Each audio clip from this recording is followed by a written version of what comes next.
Hey everyone, we're going to talk a little bit about to-go bags and why we need them and what's inside them. Why are they even important? Well, as you can see, I live out in the part of Wenatchee where I am surrounded not only by beautiful forests, but rolling hills and a lot of trees. But it means I have a responsibility as a homeowner in this area. I need to be able to prepare myself in case of wildfires.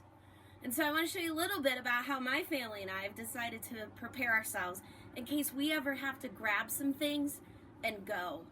In case we get in a situation where we're no longer safe if a wildfire were to happen in this area. So although these are items that you may already have in your house, keep in mind that they may differ depending on your family's needs. The first thing you're going to need is some kind of bag. I have an older backpack here. It could be a duffel bag. It could even be a pillowcase. Just something that can hold your items that you won't need to go and use because you have soccer practice or you're going to visit a friend. Make sure it's something that you're not going to need on a regular basis. The first thing I want to put inside my bag is a change of clothes. I always want to make sure I have at least a change of underwear, a nice pair of comfy cozy pants, and a t-shirt just in case. I'm going to put that at the bottom. Then I have a sleeping bag and a towel. And I chose to bundle these up with a piece of twine. That's because I could use this piece of twine for a whole lot of things in case I needed to tie something up. Maybe I needed to make a clothesline, but it also helps keep my sleeping bag and my towel nice and tight. I'm going to put that at the bottom too.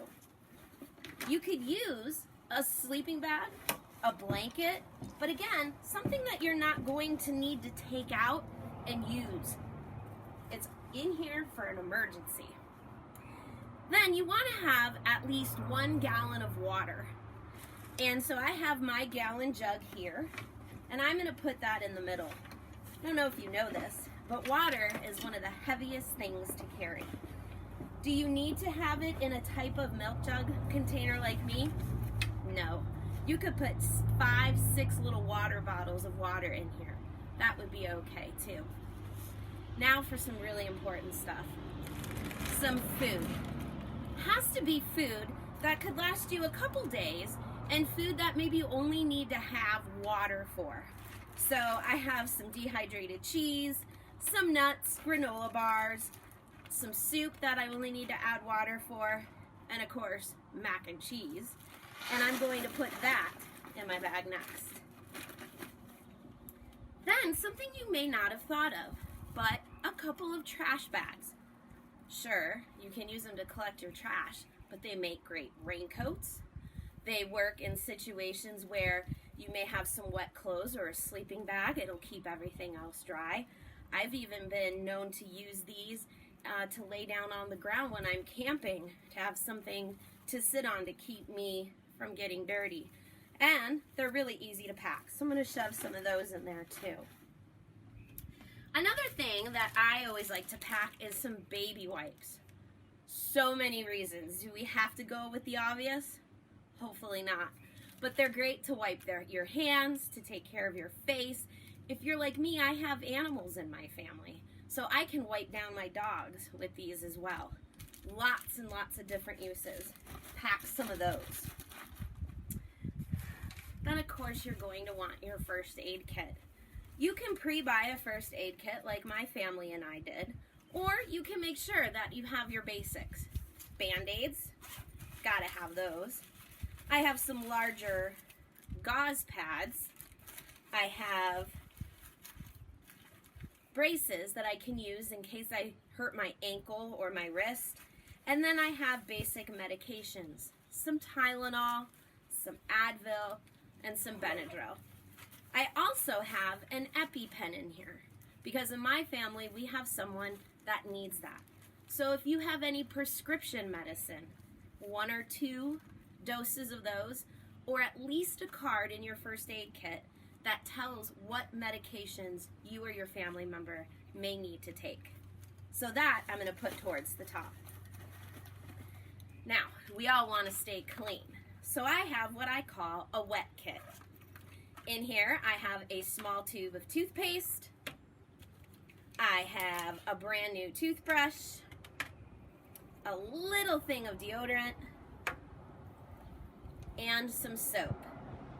Now, I also included a little thing of travel laundry soap. Now, you may be saying, what about my shampoo? What about my hairspray? What about a comb? Sure, if you think those are things your family needs, go ahead and add them. But remember, this is supposed to be a light grab and go bag. Hopefully you'll only have to be gone maybe 1 or 2 nights before you can get everything else you need. So I'm going to add that, my wet kit, into my bag. Okay, the next important thing I like to call my little gear bag. These have things in them that I may not need, but you could need them in an emergency. So I have some of those hand warmers. Those are great to have for a lot of reasons. I didn't want to have a flashlight, so I have this little lantern that I have. And because I have the lantern, I want to make sure I have extra batteries. I included a couple of glow sticks, and then what is called a multi-purpose tool. This could also be a Swiss Army knife, but I have the ability to have a can opener, a knife.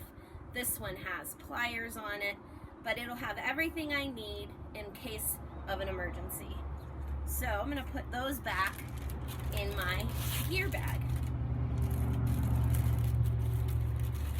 The last thing, and probably what I feel is the most important, is your documentation. These are important pieces of information you are going to want to have on hand in an emergency. I have a small little notebook. In mine, I have some cash, because you never know. If you forget your purse or your wallet behind, you at least have some money to get you by. In this little notebook, I have important phone numbers. I don't know about you, but I don't really know everyone's phone number because I carry my cell phone. But in an emergency, I may forget my phone and I may forget my charger, but I'll at least have the phone numbers written down. I also have things written down in here, such as my health card policies. I have my credit card number written down in here in case of an emergency. And I also have other important documents related to my family's health and the purchase of my home. This I like to keep at the very top of my bag in its own separate compartment. So once I have everything in my bag and we get it all zippered up, remember, this is a bag that I'm not going to bother with. I'm not going to use it. I do check my bag every 3 months, make sure clothes still fit, food is still good, and you want to change your water. But the most important part is having this bag in a place where you can grab and go. So in my house, we leave our grab and go bags in the garage close to our car. Each one of us in our family has one. And actually, even my pets. We have one bag that has dog food in it, some extra water, a very special first aid kit for them with their medications as well. So in case of an emergency, my family knows we grab what we can in the amount of time that we have. But if all else fails, we can grab our to-go bags, shove them in the car, and have the minimal things that we need to survive. Remember, if you choose to live in an area where you have great responsibility, make sure that you're also protecting yourself and put together a go bag.